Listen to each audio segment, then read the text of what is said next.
with suicide, trying to commit suicide, or just like the thoughts of it, the trauma from it, and the stigma behind it. So I'll just jump right into it. I experienced, like, I tried to commit suicide probably like 2 years ago. My son was like 6 months old at the time, I think. I'm not really sure, but so basically what happened was I was already like going through like relationship problems, like financial problems. Not really financial problems, but I just wasn't employed. My baby daddy worked, you know, our son had what he needed and stuff like that. So I got a call to go to Virginia to take a job at the plant, but I was gonna be a safety supervisor. So, you know, if you know that, then that's really good money. So I was like, okay, this is my opportunity. Like, you know, I'm gonna have a chance to really, you know, get up or whatever financially. So on my way there, my baby daddy never called me not one time, like to check on me or nothing. Like his dad called me and was like checking on me. So this is like an 8-hour ride. Like this is my first time being away from my baby. Like I was trying to stop breastfeeding. So like emotionally, I was just all over the place. So when I get there, all in all, I get to the job that morning. I'm sleep deprived, chest hurting because I just tried to stop breastfeeding, like cold turkey. So I was going through physical pain and mentally because I'm like, I know that this gotta work. So I get there before it's even lunchtime. Well, after lunchtime, I get a call from the man who hired me because I went to like a third party person. And he was like, yeah, they want you to leave the premises. I'm like, for what? And he was like, oh, they feel like you're not competent enough for the job. So I'm like, how? Like, you know, I just didn't understand. So of course, like I left and they had provided a hotel for me. So I went back to the hotel. So my thoughts was, okay, well, I'm gonna just get some sleep before I drive all the way back. And so so I went to the hotel or whatever, and I'm just like, I called my baby daddy like on the way. I'm like, oh, I just got fired, like, you know, whatever. He was like, what happened? And I'm just like, I don't know. So I get back to the hotel room. Now it's just me. Now I'm thinking like, man, like everything I try to do, like everything I touch just failed. Like nothing go right. Like I'm a good person, like I'm a good mother, I'm a good spouse, like significant other, whatever you want to call it. Like nothing goes right for me.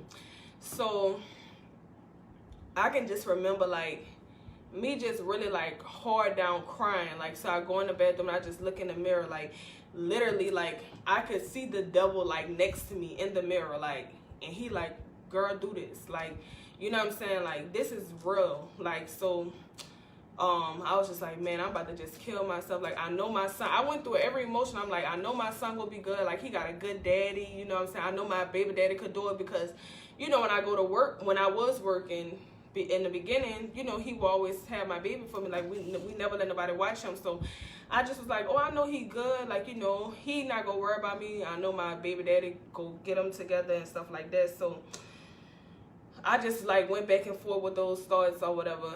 And I tried to hang myself. And like as I was just like in, like I'm finally in now, like I didn't coach myself through it, I didn't talk myself through it. So this is something I'm really about to do now. And oh, it is kind of high right here though. And I just heard like a piercing scream. Like I'm way in West Virginia and my son is in Kentucky with his daddy, like, and I just heard my baby scream like in my head. Like I knew it wasn't nothing but God. Like, and I just like snapped out of it. Like it was just like I was in like a trance. Like I was just so hurt. Like I just felt like I would be better off like not here. Like, you know what I'm saying? Like I'm like, ain't nobody gonna miss me. Like I don't have no support. You know, I didn't have no support, none at all. Like nobody was there with me. Like of course I was suffering with postpartum, and like I'm the strong friend, so nobody call and check on me. Like, you know what I'm saying, I'm always the one calling people, you know, making people laugh and this and that and the other. Nobody never called and check on me. So that was just my experience. And like, but like when I was younger in high school and stuff, like I used to cut myself and all type of stuff. Like I was never like really like everyday type of thing, but like I did used to like cut myself. Like, and one day it was just literally to feel pain. Like I just felt so numb, like, and I wanted to feel something. And then like one day I just stopped. I don't know what happened. I really can't remember. It was so long ago. Like when I probably was like in middle school doing it, and like my mama never knew about it. Like if she watched this live, this would be her first time hearing about it. Like I've never it was just silence, because I know, like, girl, my mama would have said, you stupid bitch, why would you do that, like, for real, like, and, you know, so, and like, my home life had a lot to do with it. Like, the world hadn't even hit me yet. It was just a lot of home stuff, like, a lot of, you know, misguidance, and me just feeling empty, like, I ain't have nobody. Like, I ain't have nobody then, I ain't had nobody the second time I tried to do it. So, that's my story. Whoever want to go. Okay, I'll go. So for me, it started after my mom passed. My mom passed 8 days after I had my first baby.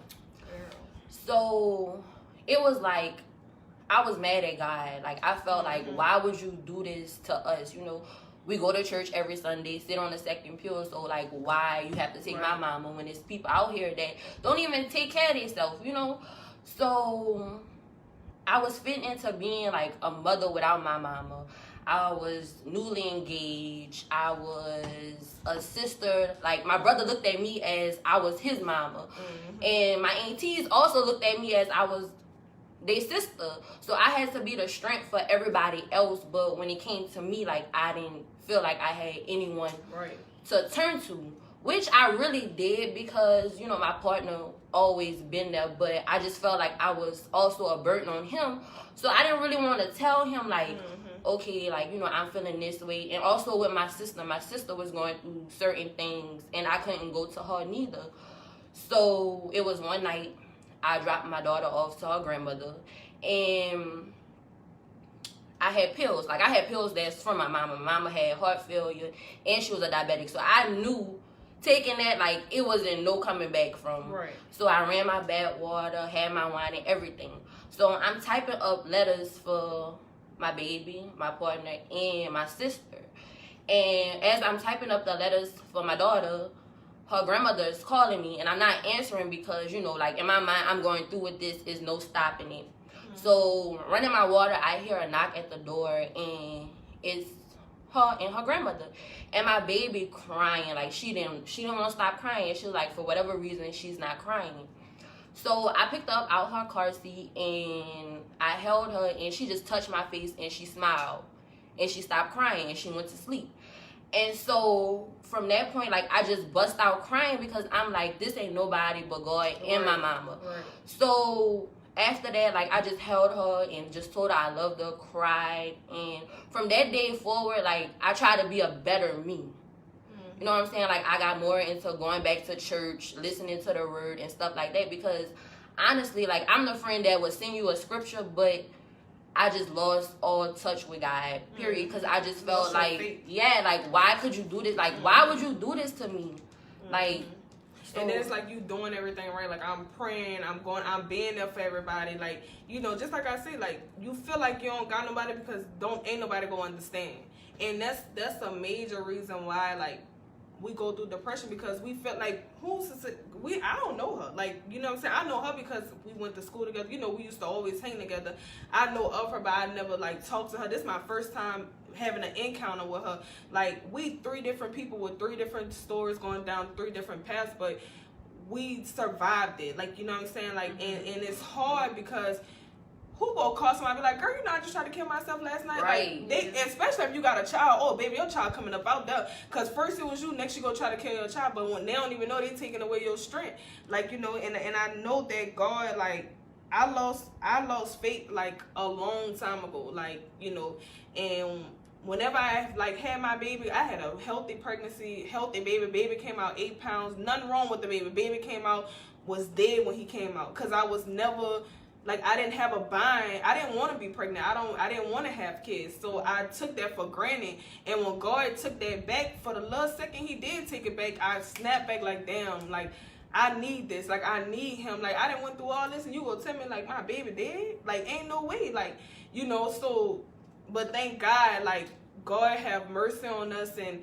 you know what I'm saying, like, he just don't treat us as our sins deserve. And you know, like, that made me really start just asking God to help me have faith. You know what I'm saying? Asking God to help me understand that I'm not gonna understand everything, and I'm gonna go through bumps and you know, toes and whatever road work, and like, just to give me the strength to get through it. And he know, like, giving me my son, like, that's my everlasting strength. Like, that's all I need. Like, And right, and then like you be so ashamed to tell somebody. You know what I mean? Because like I would throw hints at my sister that I was feeling that way. I'd be like, just make sure they are be taken care of. And she like, you don't gotta worry about that. And I'm like, make sure Nate find somebody good, And it's like she's just like, oh girl, no, like you'll brush it off, but there is like signs that if your friend telling you that, like just make sure you calling her, checking on her and stuff like that. Because she didn't really think I was serious, but in my mind, I'm just like, I want this pain to stop. Like, no matter what, no matter what I do, it feel like I'm going in circles, so this pain don't want to stop. And, like, your only option you feel like is to just take your life. And then, like I said, too, like, nobody, when people commit suicide, they don't want to die. They just want the pain to stop. Like, you know what I'm saying? It sounds crazy, but, like, it's like you don't want to be gone forever. Like, to me, how I imagine it, like, I just want to sit back. Like, I want to press a button when I'm ready to come back. Like, I just want to sit back and see who go miss me or who go, how it's going to operate without me. Like, that was my whole thing. So, yeah, you can go. This happened in, like, sometime in 2018. I had 2 suicide attempts within less than 2 weeks. I found out that I was pregnant, and I ended up losing the baby. And then along with that, I was having family issues, constantly getting kicked out. Then when my people found out about me being pregnant, it was just like, we don't want you. Because I come from a very religious family, like a very traditional family. So when they found out I was pregnant, it was just like, you disappointed us. We don't want you. And then along with that was the person that was the father of the baby. The relationship just got worse and worse and worse. So it went from us arguing to him cheating on me, and then after I lost the baby, it went to, it became like a domestic violence situation. So me feeling how I felt at the time with everything going on, it was just like, I can't take this no more, because when I was going through everything, all I kept thinking was like, at least I have my child. Right. So, like, that's what really helped me. But when I lost my child, I felt like I didn't have nobody else. So I felt like I didn't have nothing to live for. So the first time was with pills. The first time I actually tried to go through with it. The second time was more of like I was fighting with myself. Because the whole time, like, thank you. You're welcome. The whole time, like, I'm driving, I'm trying to get home from work. I was still working. When I lost my child, I went back to work. I didn't take no break. No one really knew that I was pregnant to begin with, because my family made me feel so ashamed. Yes, girl. So I'm still going to work. I'm still living normal. I never grieved over it. But one day I was by myself driving home from work, and it just like came over me. And I started thinking, I was like, I don't have anybody. Like, I don't have anything. I don't have anyone. Like, I don't even know what I'm going to do with the rest of my life. I don't know what I'm going to do with myself anymore. So it was just like me fighting with myself in my head, to the point where I had like a breakdown while I was driving. I almost crashed my car on the interstate. I ended up having to go to the hospital, and I actually went and got help after that. So for me, it's like me feeling like a burden and feeling like I don't have anyone. I honestly do wish that I would have reached out to people more, and I also wish that people would have reached out to me, because I feel like I was throwing hints, but I wasn't ever really direct with it. Like, the way that I kind of showed what I was dealing with was me being angry all the time. So a lot of people around me that don't know me, they took me being angry like something wrong with her. Like, she got problems. Why is she always in something? And honestly, that's not even who I am as a person. Like, if you really know me, you know that I'm a laid back, quiet person, like I say to myself. So with me lashing out, everybody was like, we not dealing with her no more. Like, something wrong with her. And the whole time, I guess it was like just me handling my issues in the wrong way.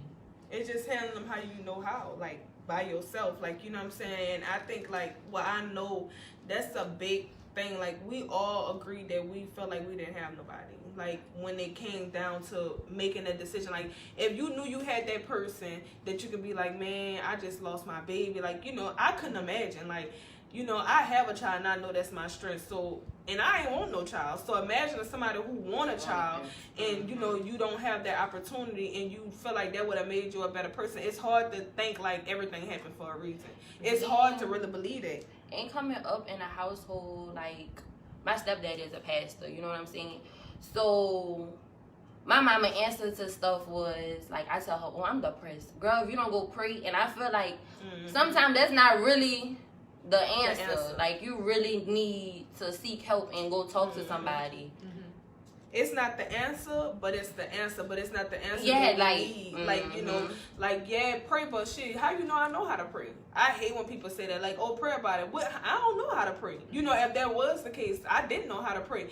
I don't be praying. I be saying, God, look, you know what's going on. Like, handle it. Like, you know what I'm saying? Whatever you tell me to do, like, I'm going to do it. So, you know, it be that, and it's just like I said, like, you come to a point where you just feel like, you know, you just don't have the support or nobody like really there for you and stuff like that, and it just make you feel like, you know, like, what am I even trying for?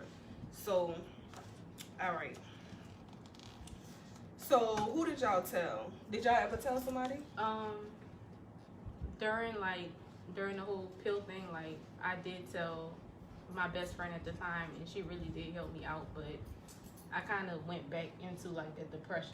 So what? Like, so you didn't feel like even after you had somebody, like, you know how you say you told her, like, you didn't feel like you can tell her again?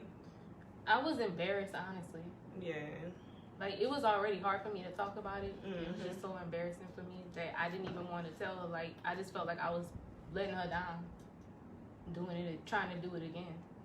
Was it something that, like, she did to make you feel like that, or was it just you, like, feeling like that? That's just, like, how I am. I don't want to feel like...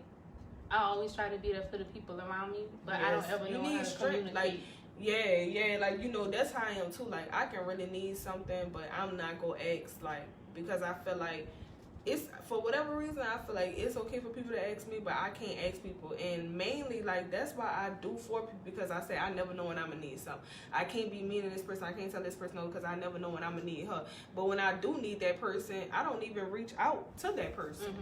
Okay, so I think it's more so a black woman just feeling like we have to be strong. We gotta be super, right? We have to be superwoman for whatever reason. Like, that's just us. Even though we have that person to fall back on, we still feel like, oh, we can't go to them because we're so used to being strong, and they'll look at us as being weak.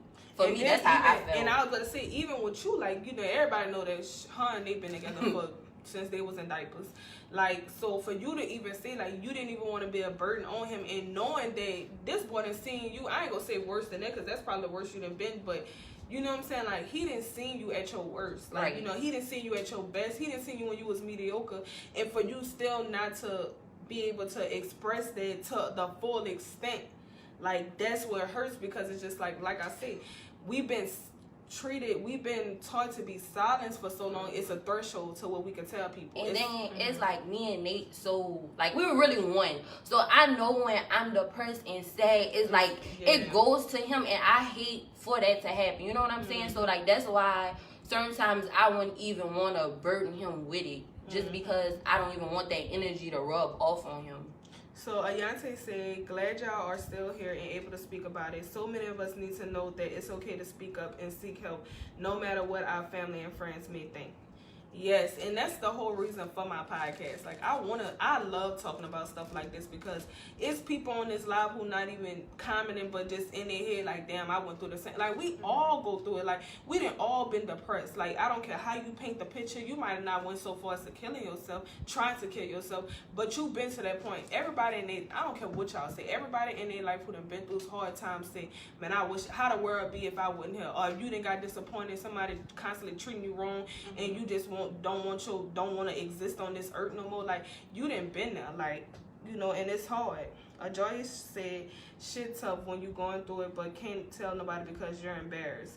Yes, and that's why I wanted to make it a norm that we have conversations like this, that we can go to girls, you know, trouble girls or the hot girls who people just throw away and say, I understand you. Like, I'm with you. You know what I'm saying? Like, you don't got to be silenced. Like, I don't want you to go 26 years, 27 years, and nobody not knowing you got a voice. I don't want you to, like you say, your traditions, your family traditions, they automatically think that you're supposed to follow the traditions just because you're in the family. And if you do something outside of these traditions, you're no longer in the family. But I'm still your daughter, though. You say you love me. If you love me like God love me, and if you really in the church, you know that God loves unconditional.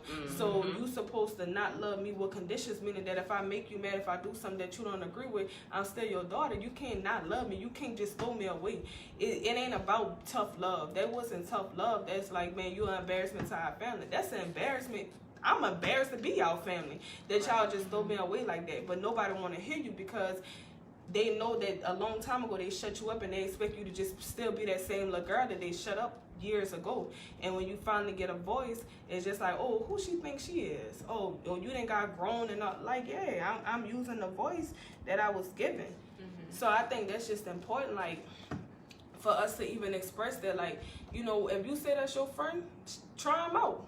Give them to them. Put your burden, because that's what you my friend for. I don't tell you nothing when you call me with your problems and I gotta, you know, be drained by this. But I'm talking about something serious, though. I'm talking about possibly not never being here again on earth and y'all gonna be hooping and howling and all that. Like, no, you gotta.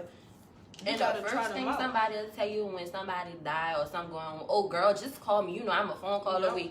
You call them, they don't even answer the phone. And if they do answer, they don't got it, and they go and tell the next person that you call them and you're asking for something. And that's right. Or they'll tell you about their problems. And I'm like, oh, well, you know, I got such and such going on and all this. So what do y'all think? Okay, so after, like, you tried to commit suicide, did you feel, like, crazy? Like, you felt like, I need to get medicine for this? Like, if I tell somebody, they gonna think I'm crazy? Like, honestly, I never even had the thought. Like, I told my coach, me and my coach was real close. And my track coach in college, and I had told him, like, down the line, I had told my best friend Jalen, and I was like, man, yeah, I was really going through it, like, but they would never judge me, like, you know, but I ain't never, like, told my mom or, you know, nothing like that. Like, I think I just recently told my sister, but, like, during the time, like, I think I had then dealt with it. I didn't care how people thought. Like, even now, like, stuff that I talk about, I don't care what people say about me. Like, I don't, because I understand, like, my scars made me, and that's the person y'all love. That if I wouldn't have these scars, I wouldn't be who I am today. So essentially, y'all wouldn't love me for me. Like, I'm real. What you see is what you get. Like, I don't. When people come on here, I don't say, oh, say this, or here go the questions. Like, I'm gonna prep you. No, like, shit, just let your, whatever you feel like you want to say it. Like, you gotta let your mind be free. You gotta free yourself, like, you know, I don't necessarily think I was crazy, but it made me look at it like, yeah, I can't do this by myself. I need somebody to talk to. I felt like, well, the only time I really felt I was crazy was when I first got into, like, the mental hospital, because, you know, the only people that really knew I was in the mental hospital was one friend, and then the rest was family. And my family would come see me in the hospital, and they would be like, we don't believe in this. Why are you here? Like, this for crazy people. I'm like, y'all don't understand. I've been crying for help for a long time. Y'all just never noticed. And then when I got out and people started finding out where I was, because, like, I pretty much disappeared. Yeah. And so you did it yourself? Like, you self-admitted? No, they admitted me when I went to the hospital. Oh. So when I got out and, you know, people started finding out, you know, everybody's like, what's wrong with you? Like, you crazy people go there. You didn't need to go there. But, I mean, I just feel like that's another So you felt like that helped you? I really do feel like it helped me. That's why I always tell people, like, go get help. Like, if you don't have anyone around you, there's nothing wrong with getting help from a psychologist. It's nothing wrong with going to the mental hospital, because honestly, if they would have never put me in the hospital, I would not have been here. With me trying that a second time, it would have been a third time. Yeah, and it would have kept on going. And eventually, everybody want to call. Okay, so Ayante said, I've had my thoughts too. Life is tough, especially when you can't speak to your own family or try to speak to them and they throw what you say out the window. I spent many nights crying, wishing for a new family. I'm just glad I got through it and plan to be a better person than the family I was raised by.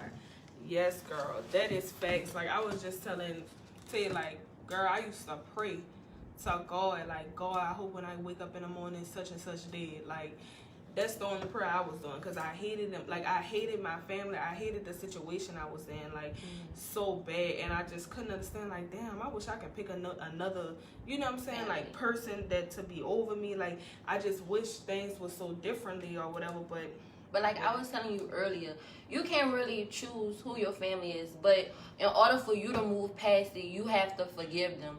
With me, like I recently just forgave some of my family members. And that's in order for me to be a better mother, a better wife, a better friend. Like you have to forgive them in order for you just to even feel like you in a process of healing.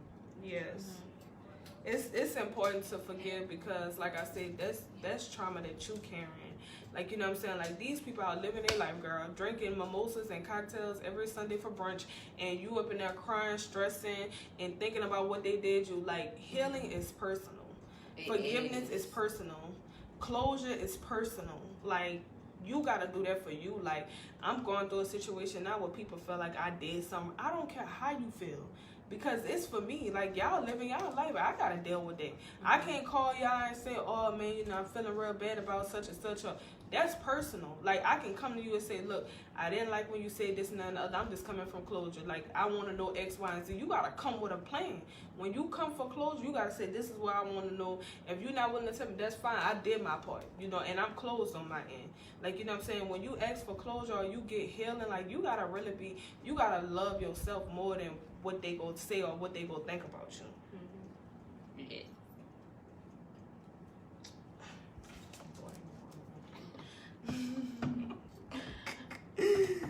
So, what do y'all think like happened if you would have went through it?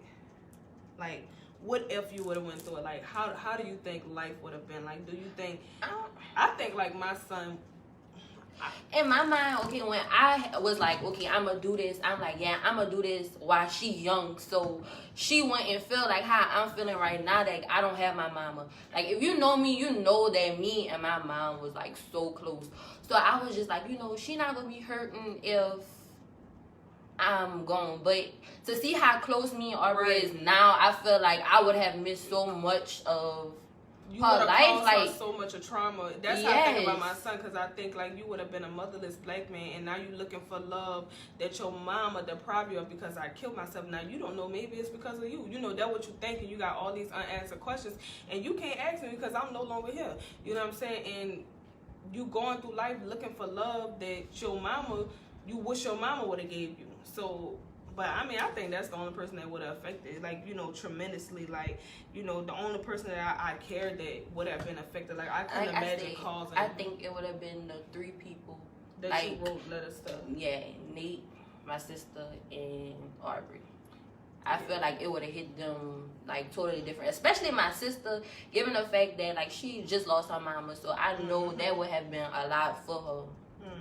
Honestly, I have no idea. I didn't even think that far at all. Like, I was just kind of focused on how I felt at that moment. Like, I didn't think about nobody else but myself. And that's why, like, it's a selfish move. Exactly. That's what I was about to say. It's for the self, like, you know, when you want to end it, it's you don't think about nobody, you know what I'm saying? And I know that God, baby, look, God was with me. You know, that was the only thing that could have swayed me, changed my mind, and all that. Like, if you see like how me and my son interact, like we like 2 peas in a pie. Like, can't nobody tell him nothing about his mama. Like, and I appreciate that relationship because for so long, like, you know what I'm saying, like, just like you say, like, I got somebody. I know one thing, I can get in a fire right now, 90% burn, my son still go love. That's love without condition. No matter how I look, no matter what I do, he go love me for me. And like, I never had that kind of love, so I never do nothing to lose that. I never do nothing to bend that. So meaning, I know I gotta be mentally and physically healthy for me to be able to be here for him. And you know what I'm saying, like vice versa. So that's just what keeps me going. Okay, so what are your advice to people who have these thoughts? Get help. Yeah, talk to definitely someone. get help. Like, if you don't have anyone around you, like, don't be ashamed of getting professional help. Like, I've heard so many people say, I don't believe, like, the psychologist not gonna do nothing for me. We black, we don't believe in that. Like, if you need the help, get the help. Like, don't be ashamed.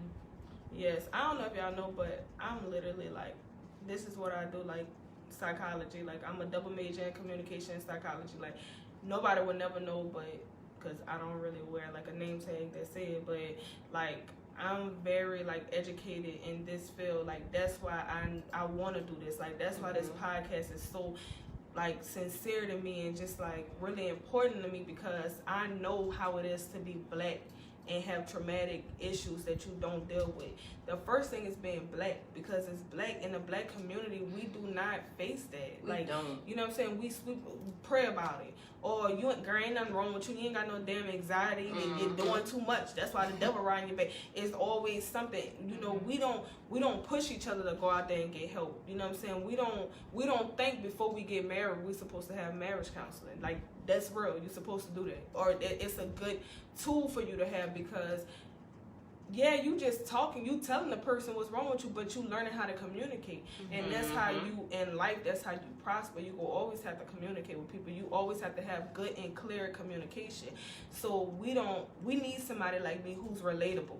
Like, you know what I'm saying? Like, I don't judge nobody. People call me all the time. People write me all the time and say, man, we talk about this. Can you talk about that? I'll call. What's your number? I'm gonna talk to you first before I talk to the world, because I want you to know it's personal with me. And everybody forever texting. Right. Everybody personal to me. Like, I don't do nothing. Like, I don't take what you say to me and go tell somebody else. It's personal to me, because I done been through so much of stuff and I had to do it on my own. And like, I'm still at 26 years old with a child, still digging through my past, trying to clean up stuff. At 26 years old, I'm still trying to pat that 2-year-old little girl on the back and tell her, come on, let's take a walk.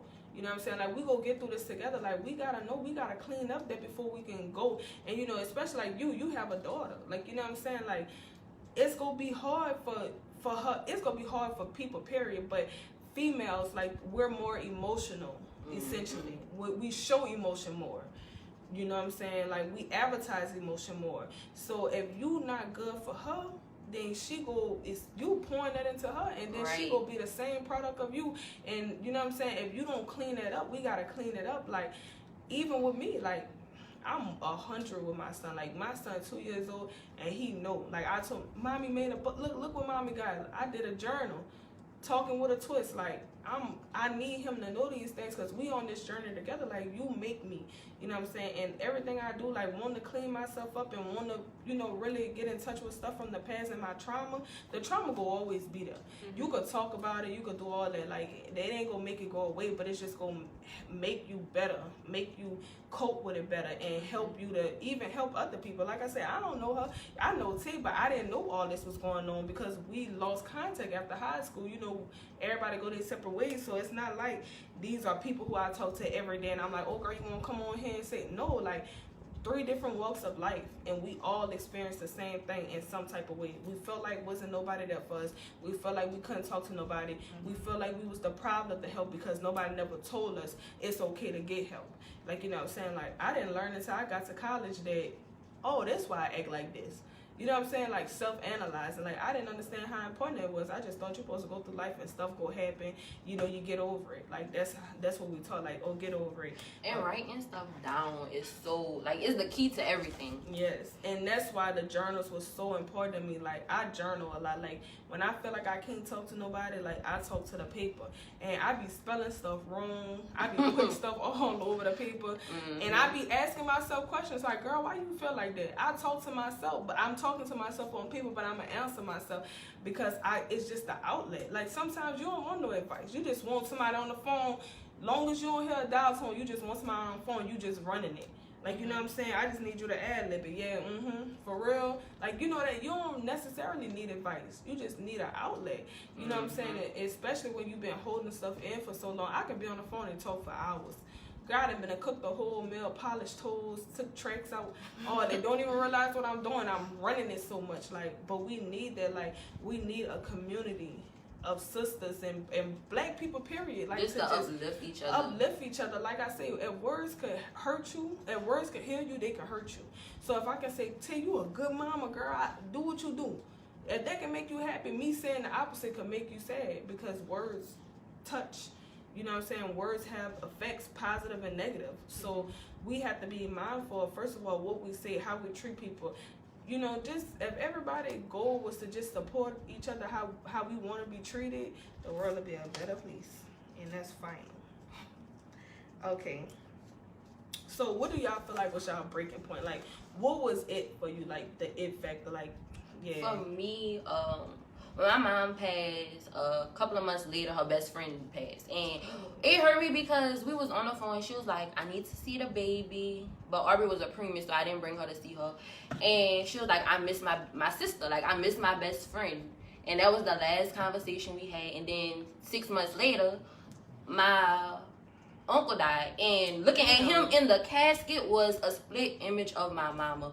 So for me, and then that was like 2 weeks before her birthday. So for me, after that, I was done with. Like, I didn't want to go out the house. I didn't want to talk to nobody. Like, don't call my phone. I just don't want to be bothered. So for me, like, his funeral was my breaking point because I was on go. After my mama's funeral, I went back to work. The doctors didn't even, like, you know, give me permission to go back. So I was in go. But after I seen him in that casket, it was like, but that's God telling you, slow down. Like, you need to heal this. Like, you know, you thinking like, oh, I'm on go. That's just like after you have a baby, you think you feel good. You think everything good. You go out there, you go get backed up and all that. You gonna have more problems. But that's how it is. Like, we try to consume our time with, like, by time doing stuff and keeping busy.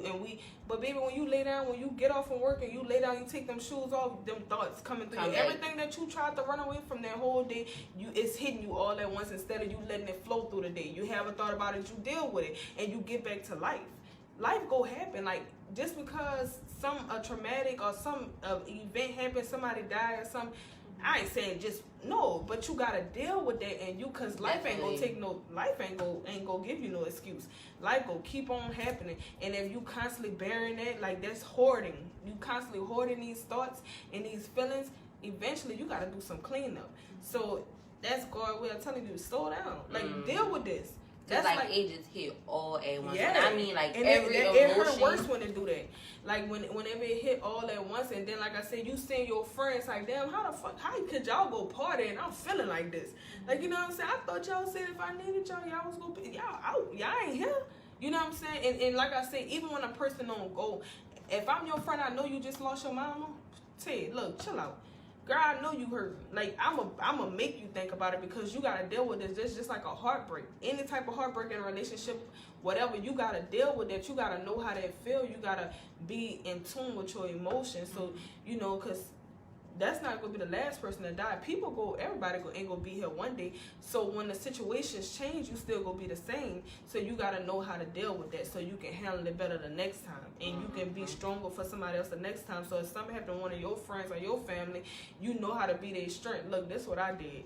I got you. I know how you feel. I know you feel alone, but I'm here. I'm gonna call you. You ain't gotta call me. I'm gonna call you. And that's how I am now. Like, it's a couple of people that, you know, lost their mama, that if I don't check on them every week, it's every other week. Like, I'm sending you a text message. Oh, I'm just calling to check on you. Like, I know how it is not to have no, you know, not to have, I'm not going to even say not to have nobody, but just to have somebody that's in, like, in the same situation. Because, okay, you could be my friend and be like, oh, girl, like, I understand your pain. You don't. Because when you get off the phone with me, you could call your mama. You know what I mean?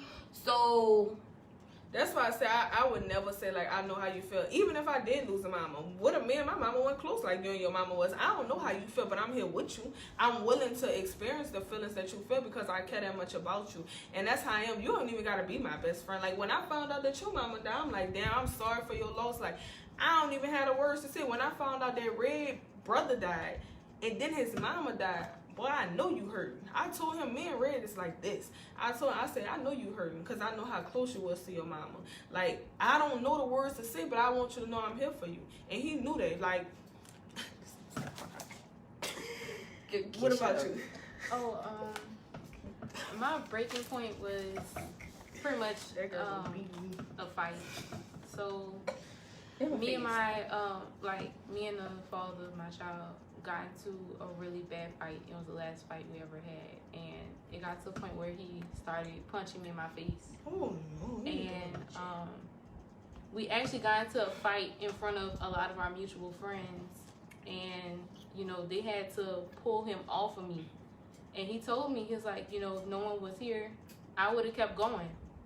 Oh, damn. He told me he wasn't gonna stop. And even after the fight, like, the people that was there, it was like, why you did that? Lauren, what's wrong with you? Like, it's your fault. Don't come over here no more. We don't want to be around you no more. Oh, that must have been his friends. Pretty much. Yeah. I didn't know them like that, but I knew them through him. Yeah. So, you know, even with them having to restrain him, it was still like everything is my fault. You did fault. something to provoke him. So after that, like, you know, we ended up talking about the situation or whatever, because everything kind of died down. He was like, you know, I'm sorry, but if no one was there, I would have kept going because, you know, I can't control you. You don't know how to shut up.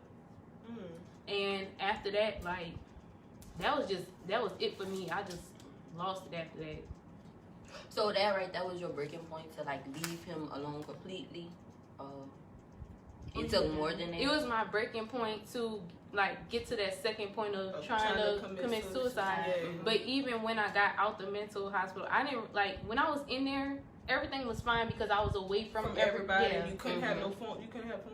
No, you couldn't have have nothing. You was cut off from the outside world. Yeah, you so I was away from everything that was with your thoughts. Yeah, that was bothering me in my life. But when I got out, I never thought that far to like you getting out to the same environment that you ran away from. Yep. So when I got out, I went back to that same environment. I went back to him, and a lot of people was like, "You got to deal with it." Yeah, and it was like, you know, a lot of people didn't understand like, why are you going back to him? Like, you must have lied. You want attention. No, like, I don't think a lot of people understand that when you're in a situation like that, a toxic relationship like that, to where y'all fighting and he constantly putting his hands on you because that wasn't the first time. It was the first time in front of everybody. Right. But when I tried to speak about it, it's like everybody think I'm lying because they still see me with him. But honestly, it was like a hold over me that I had to break. And you feel like that was love because your people already shunned you, and like you feel like. Yeah, because you know, because when it's good, it's good. It's just when it's bad, it's all the way bad. Exactly. That's usually how it be. I ain't never been in a domestic relationship, but I know that for a fact. Like, I witnessed my mama be in a domestic marriage for 10 years, and I didn't understand how many black guys you gotta get to leave. How many times you gotta be left on side the road unconscious to know that this ain't working. Like, you know, and I never could understand, but I know, like, you see potential in them too. You know, you want people to know, like, he ain't all bad, and you know what I'm saying? Exactly.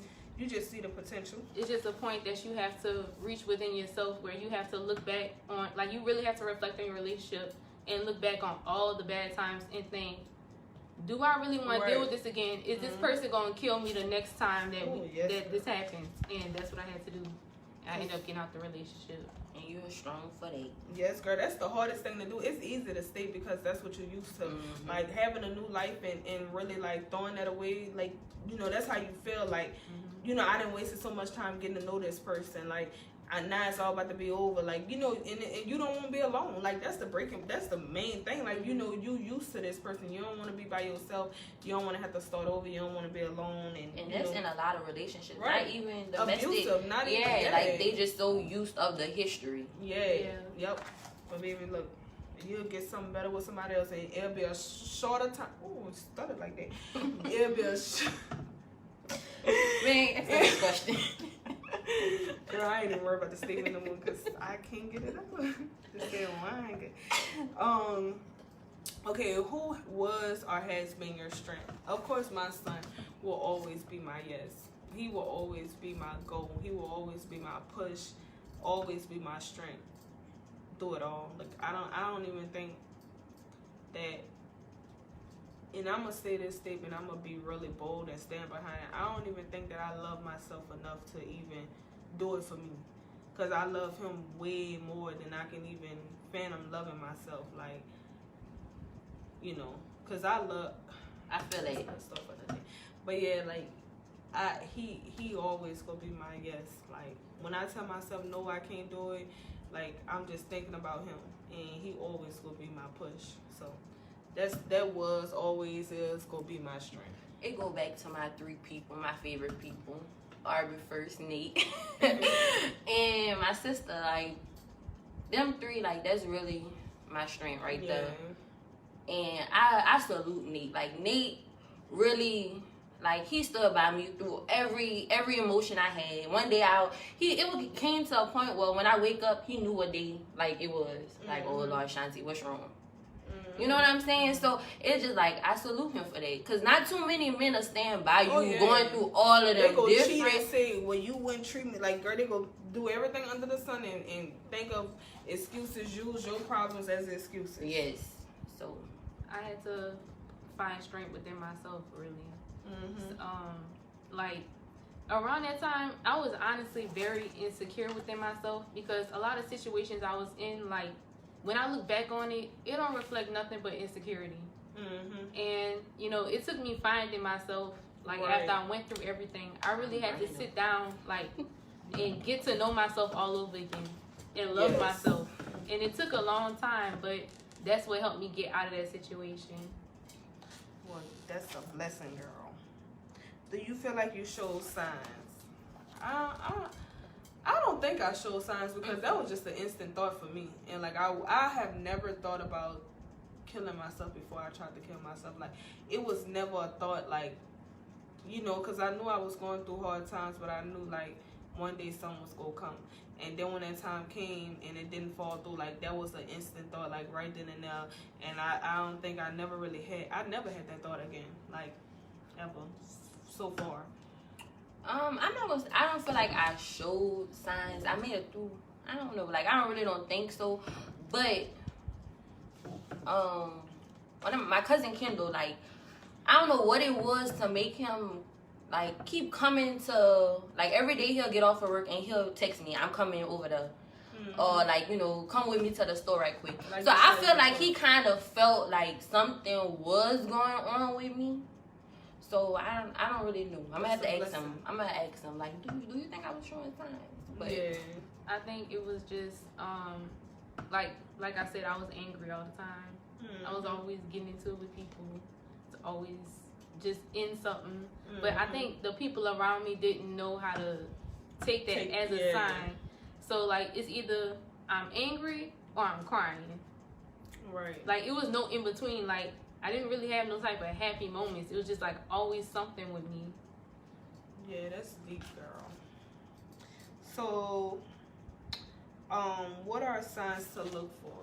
But we already kind of went through that, but just to reiterate. Just distancing yourself, stop answering calls. I feel like that was a big thing for me. Like I didn't want to go nowhere. You invite me somewhere, I'm not coming.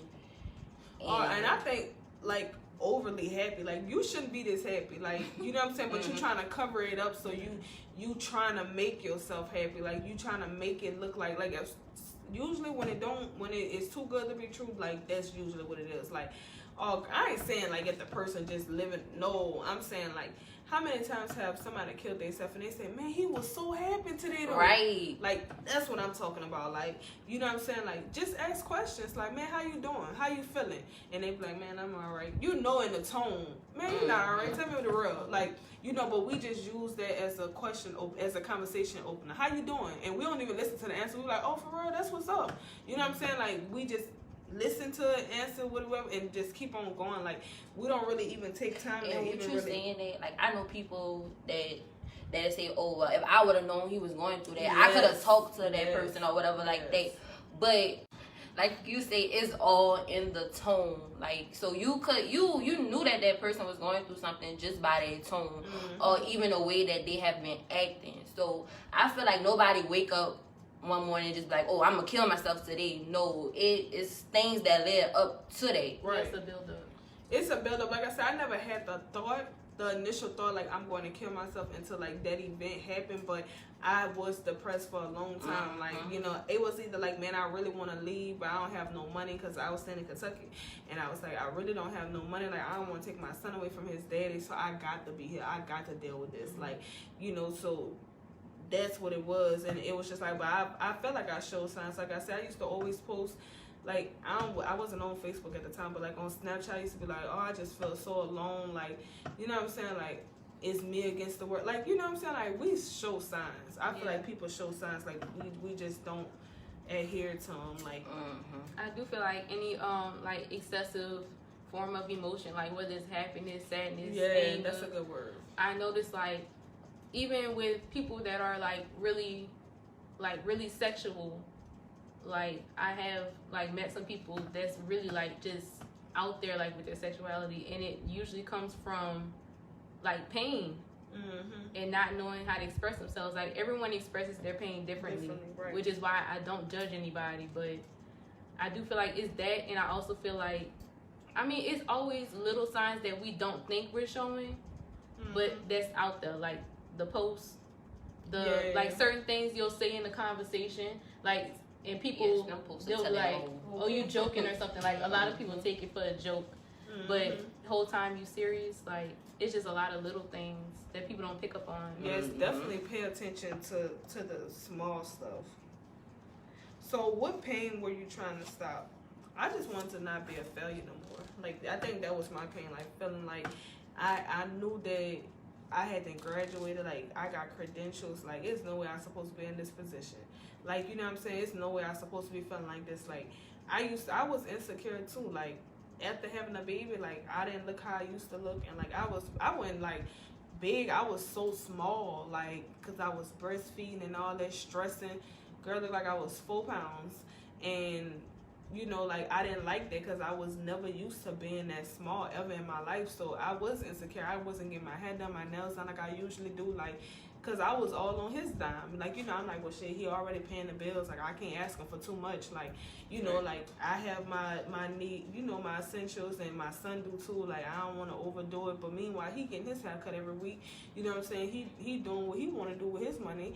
So, I mean, I don't really blame him for it because that's his money. But I would never do that because I feel like if we together, we going up together. Like, you know what I'm saying? Ain't nobody getting left behind. That's how I feel like anybody in my life. Like, if you in my circle and I'm the only one elevating, something not right.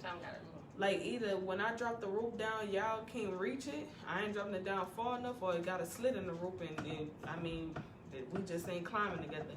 And I don't think that's right. So, I definitely think, like, I just wanted to stop feeling like a failure because I knew I had so much to give. Like, you know, I didn't, like, I just reposted a memory that I had, and it was like, man, I'm just trying to find out my purpose in life.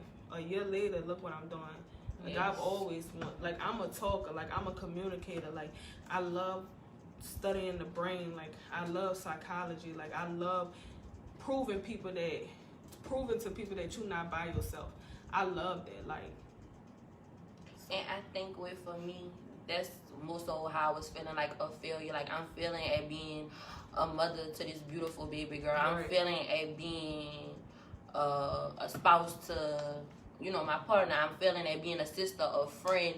It was just like, I just felt like everything was coming back to me. Like, everything I touched is messing up. I couldn't get back into school at the time. Like, it just was so much that I couldn't do it no more. Like, I felt like I couldn't do it no more. Like, I just need time off, baby. Give me a vacation leave from life.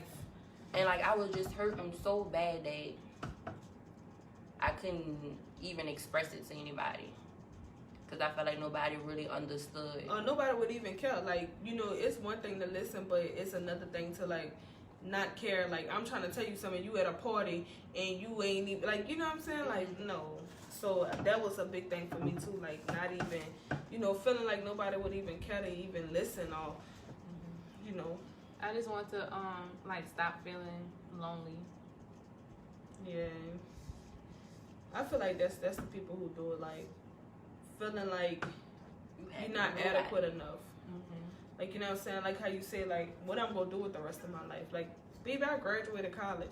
And I told my sister it was probably like a year. And I was like, girl, I got a degree a whole year ago, and I ain't doing nothing with myself. She was like, it take time. I'm like, yeah, not this much time. Like, I'm supposed to be first on the list. Like, you know, I think we put ourselves on such high pedestal. Like, we feel like we have so much potential. We see so much in ourselves. And then social media too make you feel like, yes, like you have to be this person. Like, social media really play a big part. I feel like in mental health, period, because you chasing to be like the next person. Some people may say that I'm not trying to be like the next person, but in all actuality, you want something like the next person. So you I might feel don't like, want to be them, but you see how they live. Oh, I wish I can drop my baby off. And I always say that, girl, I wish I did have a grandma and they asked for the child, and I probably wouldn't even do it, even if I did have it, because I just want to be around my child. But I guess just the option to have it. Yes. You know, but yeah, that's definitely. But so yeah, that's all the questions that I had. Y'all got something else to say? Any last closing remarks? Just make sure y'all talk to somebody and you know, pray. I'm gonna do like my mama say, pray about it as well. But make sure you get help and talk to somebody. And pray with a purpose. Believe that you do have a purpose. We all have a purpose. You just gotta figure out what it is. I would say just always seek help. Because if you get, like, once you get to that point of suicide, even once you get to the point of depression, just always seek help. And then, like, once you realize that you need help, like, you already going to the top because, you know, you didn't came to terms with it. And you're not crazy. Like, I hate when people say, oh, she crazy. Like, she tried to kill herself. Like, and that don't be embarrassed. Crazy. Tell your story because your story might help somebody else. And that's my purpose of this podcast. Like, y'all know how many people going through this stuff. Like, even people right now can have those thoughts, and we just help somebody be here on earth for however much longer they got here. Like, don't be scared to tell your story. Like, you a testimony. Girl, we is a testimony. Like, I know I'm a testimony, baby. Like, by the grace of God, we still here. Okay. And go be here. Because not everybody here to even tell their story. Yep. Okay, so I got y'all some journals. And thank you. I have a special message in the journals. And I also wrote down, like, an affirmation. Like, all the journals have special messages and affirmations that I do. So I just pick affirmations for everybody, like, you know.